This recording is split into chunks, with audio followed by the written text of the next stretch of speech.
YCP సర్కార్ చెత్తపై పన్ను వేసిందన్నారు MLA Pattipati Pullarao. AP Palnadu జిల్లా చిలకలూరిపేట డంపింగ్ యార్డ్లో చెత్త లిఫ్ట్ చేసే యంత్రాన్ని ప్రారంభించారు. 100 రోజుల్లో చెత్తను లిఫ్ట్ చేసి ఇదే ప్రాంతంలో పార్కుగా మార్చుతామన్నారు. స్వచ్ఛ ఆంధ్రలో భాగంగా స్వచ్ఛ చిలకలూరిపేట ఏర్పాటు చేయడమే కూటమి ప్రభుత్వ లక్ష్యమన్నారు. ఈ కార్యక్రమంలో కూటమి నేతలు పాల్గొన్నారు.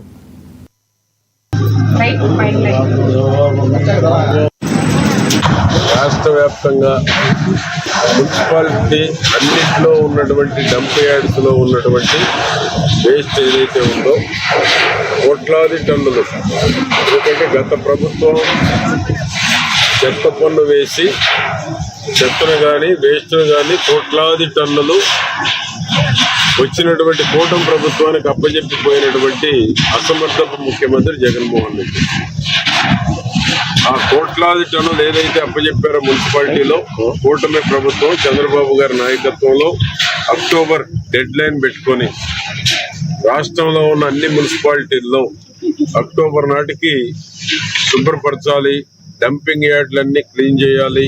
దానిలో భాగంగా చిలకలూరుపేట మున్సిపల్ పరిధిలో 2 లక్షల టన్నులు ఏదైతే చెత్త పేరుకుపోయి ఉందో మున్సిపల్ డంప్, మున్సిపల్లో సేకరించినటువంటి వేస్ట్ ఏదైతే ఉందో 2 లక్షల టన్నులు అక్టోబర్ లోపల పూర్తిగా లిఫ్ట్ చేయటం, దానికి సంబంధించినటువంటి మిషనరీ కూడా దానికే సెగ్రిగేట్ చేసి జిందాల్ వారికి సప్లై చేయటం కానీ, ఇక్కడ ఉన్నటువంటి డంప్ యార్డ్ మొత్తం శుభ్రపరిచి దీన్ని ఒక పార్కుగా డెవలప్ చేసేటువంటి దానికి ప్రభుత్వం నిర్ణయం తీసుకోవడం జరిగింది. ఈ 2 లక్షల టన్నులు కూడా షిఫ్ట్ అవడానికి టన్నుకి 750 రూపాయల చొప్పున.